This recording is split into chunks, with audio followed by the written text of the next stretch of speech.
O Flamengo acabou com o Chelsea. Foi simplesmente um atropelo, de 3-1. Felipe Luiz foi muito gênio. PH entrou e fez a diferença. Com gols de Bruno Henrique, Danilo e Wallace Ian. Essa Europa não está com nada. Chelsea achou um gol na sorte por uma falha individual de Wesley. Dito isso, segue o líder. E agora vamos ver o que Felipe Luiz tem a dizer sobre o excelente jogo de seus jogadores. Mas espera, tamo rumo a 450 inscritos. Você pode me ajudar. E é isso. Vamos para o vídeo. Queria que você falasse do teu sentimento. Você é um dos remanescentes daquele jogo contra o Liverpool em 2019. Felipe está do teu lado, teu treinador era teu companheiro. E hoje você entra, faz o gol, ajuda nessa transformação da atuação da equipe. Queria te ouvir, como é que tá, né, o teu sentimento e como é que foi essa atuação do segundo tempo, Bruno? Parabéns. Boa tarde. Sentimento de felicidade, de alegria. O conjunto hoje mostrou a força do nosso grupo.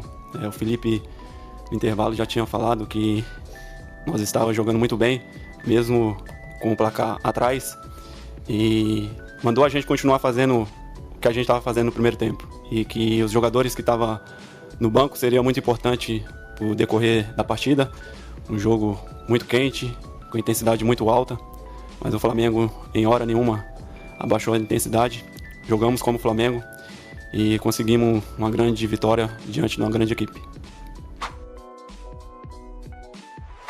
E foi o melhor jogador do Mundial de Clubes de 2019, né? Foi o último encontro do Flamengo com os clubes europeus. Hoje foi, mais uma vez, o melhor jogador em um duelo contra o clube europeu. Eu queria saber o que passa na sua cabeça, você mais uma vez sendo destaque contra um grande clube da Europa, mesmo com essas diferenças aí que a gente encontra. Obrigado. Olha, não acho nada que seja diferente. É uma partida diante de uma grande equipe e eu sempre faço o meu melhor, dependendo da equipe que a gente sempre enfrenta. Hoje fui muito feliz diante de uma equipe europeia e consegui fazer o que eu sempre faço, que é ajudar a minha equipe com assistência, fazendo gol, correndo, que o Felipe sempre fala. A gente tem uma equipe muito qualificada, todo mundo que entra, os 11, os reservas também, todo mundo sabe o que tem que fazer dentro de campo. E eu, quando entro para dar minha vida pelo Flamengo e sei o que eu tenho que fazer dentro de campo. Às vezes os gols não saem, mas a vontade, isso não falta em mim, e por isso que eu estou sempre ajudando a equipe do Flamengo. Aqui, boa tarde. Grande resultado, mas eu gostaria de te perguntar a respeito das suas escolhas, que você hoje começou com um time um pouco diferente do que jogou a primeira partida. Queria que você, se possível, pudesse explicar por que as escolhas, as trocas, a opção por começar, por exemplo, com o Danilo, diferente do que foi no jogo passado, começar com o Wesley no lugar do Varela, o próprio Gonzalo Plata no ataque, enfim, as suas decisões de mudar a equipe, a que foi atribuído isso, e também, se me permite, quanto é significativo e importante para você poder olhar para o banco de reservas e ver soluções ao longo da partida. Obrigado. Aí você já respondeu a minha pergunta. Tenho todos à disposição e tento escolher os que eu acredito que são os melhores, dependendo do nosso plano de jogo, em função do adversário que venha pela frente. E às vezes vão ser uns, às vezes outros, dependendo disso, das características que o jogo pede, né? Então aí a partir daí eu tomo minhas decisões, e que muitas delas surpreendem vocês, mas eu tenho muita mais informação que vocês do dia a dia, informações de como estão os treinos, como estão os detalhes micros realmente do jogo, em função tanto da técnica como da tática. E, por exemplo, hoje eu já tinha decidido que o Danilo ia jogar, mas estava na dúvida entre os dois Léos, e eu optei por último momento por continuar com o Léo Pereira, que vive um grande momento, uma grande fase, por ser canhoto. Então a linha é fina e as decisões são tomadas muito em função do que eu acredito que vai acontecer no jogo, né? Não sempre é certo, não sempre as coisas saem, mas como eu falei também antes da entrevista, as convicções elas têm que ser seguidas. O Bruno é um jogador que um jogador com mais títulos na história do clube, é um jogador que todos nós sabemos, e vocês que acompanham o Flamengo sabem bem, que cresce em jogos grandes. Pensei muito em começar com ele o jogo hoje, porque por mais que ele vem sendo cobrado e criticado, porque ele é um atacante e às vezes não se resume em gols e assistências, mas o que ele vem fazendo no campo, que é pressionar, correr, fechar os detalhes, que eu peço para eles, segurar a bola, sustentar, ganhar de cabeça, atacar o espaço, tudo esses detalhes ele faz. Muitas vezes outro companheiro joga melhor simplesmente pelo Bruno estar no campo. Então, para mim ele sempre é importante, sempre foi, sempre vai ser e sempre será importante enquanto ele está aqui, porque ele é um jogador que tem absolutamente todas as valências que eu acredito num grande jogador, num jogador de elite, né? Por mais que ele tenha já uma idade e tenha dificuldade em ter sequência de jogos. Mas não tinha nenhuma dúvida que o Bruno ia entrar e ia melhorar nosso ataque, porque o jogo estava pedindo velocidade, o jogo estava pedindo perna, pressão. Era um momento onde o Chelsea estava conseguindo ter mais a bola, a gente não estava conseguindo subir as linhas porque a nossa pressão começou a ficar um pouco atrasada. E eu sabia que o Bruno ia nos dar esse avanço no território, e aí, a partir daí, a qualidade do Plata, do Gerson, ela se potencializaria, e do Luiz. Felipe, Simon Ledo, do Coluna do Fla. Essa semana tem se comentado muito nas redes sociais sobre a equivalência entre os times europeus e os sul-americanos, né? E com as vitórias recentes, né? Com o empate do Palmeiras, depois do Botafogo ontem, eu imagino que isso até tenha causado uma pressão maior, né? A torcida estava com uma expectativa ainda maior para o jogo contra hoje. Aí o Flamengo faz essa partida brilhante de recuperação. Você que teve uma carreira grande lá na Europa, a gente consegue dizer que hoje os sul-americanos, como o Flamengo e os principais times do Brasil, podem fazer frente aos europeus? Aquela distância imaginária de rede social, dos torcedores, dizendo que os brasileiros iam perder e tinham que torcer para perder de pouco, que isso não existe? Que o Flamengo vai fazer frente e que pode ainda repetir boas atuações contra europeus, assim? Bom, eu acredito que, como eu falei na entrevista para o teu companheiro em inglês aqui, existe uma elite no futebol, onde 8, 10 clubes do mundo fazem parte, onde eles são muito superiores, sim. Tirando essa elite, eu acredito que os brasileiros estão no mesmo nível desse segundo escalão europeu, né?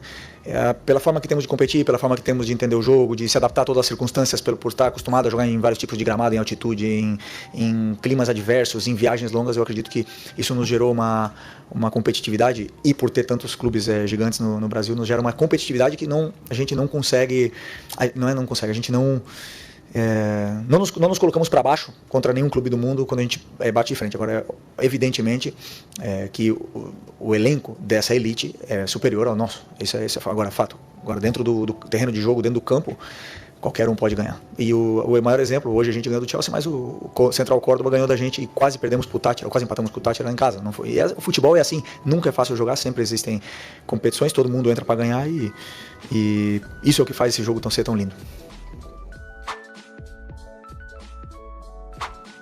Boa tarde, Felipe Luiz, Rodrigo Oliveira, Gaúcha e 0 Hora, Porto Alegre, Brasil. Parabéns pela vitória. Felipe, quero recorrer à tua experiência no futebol brasileiro e no futebol europeu, sabendo como os europeus enxergam o Brasil.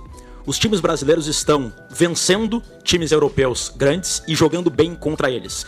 Você acredita que esse Mundial de Clubes pode fazer os europeus assistirem mais ao Campeonato Brasileiro? Isso pode beneficiar o futebol brasileiro, inclusive os clubes que não estão aqui. O futebol brasileiro pode sair maior desse Mundial? Sim, claro que podemos, por isso que esse Mundial é tão especial, né? A gente pode, nós podemos comparar com todos os países do mundo, né? E qualquer coisa pode acontecer nesse Mundial. Eu até esqueci a tua pergunta agora, desculpa. Sim, sabe o que acontece? Sim, eu acredito que sim, mas no Brasil nós temos muito tempo, né? Sempre todo mundo fala, tal clube ficaria em que lugar em tal liga. Sempre nos estamos comparando. O Palmeiras ganhou do Porto, o Flamengo tem que ganhar também. Empatou, jogaram bem, nós temos que jogar também. Se o Palmeiras ganhou na altitude, o Flamengo tem que ganhar também. Então, nós sempre estamos comparando com os outros. E isso, para mim, é um grande erro, porque o europeu não faz isso. O europeu, eles pensam neles, eles montam os times dele, pensam em ganhar os campeonatos deles e ponto, né? E aí não ficam perdendo tempo com coisas onde não nos levam a nada. Agora, que o Brasil fazer um grande mundial, isso aí é importante pra gente, claro. Estamos passando por um momento, uma transição muito grande. Contratamos um treinador para a seleção que vem para mudar, que é excelente e que já deu uma mudança grande no que é o ambiente do futebol brasileiro, e nós precisamos evoluir, claro, precisamos evoluir. Eu não tenho nenhum problema em dizer que eu sou um copiador, grande parte de muitos conceitos do que o Maresca faz no campo, porque para mim, onde está a elite, estão os melhores, e aí é onde eu digo que eles vão vir aprender da gente, com certeza também temos coisas que eles não fazem. Gostaria que falasse sobre o orgulho nacional, porque já levou 23 anos que o Brasil não ganha o Mundial. O futebol brasileiro tem chegado a ser muito desrespeitado, até por seu próprio povo. Será que um dos razões pelo qual as equipes brasileiras estão fazendo um grande torneio é o modelo de querer reivindicar o futebol brasileiro e mostrar pelo mundo que o futebol brasileiro segue sendo no mesmo patamar dos melhores campeonatos do mundo? Obrigado. Bom, em português, né? Bom português. Bom, eu eu acredito que todos os clubes brasileiros que estão aqui, nós não estamos pensando em reivindicar o bom futebol para o futebol brasileiro. Estamos aqui porque queremos ganhar. Eu não penso no que os outros brasileiros vão fazer, eu penso no que o Flamengo vai fazer. E com isso, se ajudar ainda mais o futebol brasileiro, melhor. Mas eu não estou pensando agora em vir aqui e fazer bonito para deixar o torcedor do outro clube feliz. Estou aqui pensando simplesmente no Flamengo. E uma das razões pela qual os brasileiros estão indo muito bem é porque, como eu falei, o nível de competitividade que queremos fazer uma boa competição é muito grande. E estamos jogando, notamos perfeitamente os sul-americanos como se fosse uma final cada jogo. E isso faz muita diferença. Aqui, sou Diego Iwata, repórter da Trivela. Primeiramente, parabéns pela vitória, e não é um parabéns protocolar. Realmente, seu time fez uma entrega a se aplaudir. Agora, assim, a gente escuta muito os torcedores do Brasil, que a gente acompanha em redes sociais, mesmo quem está aqui presente, né? Tem sempre essa desconfiança se os europeus estão, de fato, empenhados, imbuídos em ganhar o campeonato, se eles estão levando menos a sério. Mas isso é uma percepção externa. E você que está dentro, vocês treinadores, vocês jogadores, têm outro tipo de percepção. O que você pode dizer para o torcedor que está desconfiado quanto à qualidade do jogo dos europeus nesse campeonato? Muito obrigado. Não tenho nada para falar para o torcedor. Existe uma competição maravilhosa, única, uma oportunidade única para todos que estão aqui. Se algum, que eu não vejo, né, se algum clube não quer ganhar, azar é deles, né? Do que eu vi, como começou o jogo, o nível de competitividade que tem o jogo, as faltas, a entrega, os duelos que são disputados, porque isso a gente vê nos duelos, né? Todo mundo quer ganhar, todo mundo quer participar. Agora, que é uma competição diferente, em momentos diferentes, em climas diferentes que podem prejudicá-los, não tenha dúvida que sim. Mas, também jogamos a Libertadores e temos que jogar na altitude do Equador e também queremos ganhar e somos cobrados se não vencemos. O futebol é assim, é igual para todos e ganha o melhor time e o que mais quer ganhar.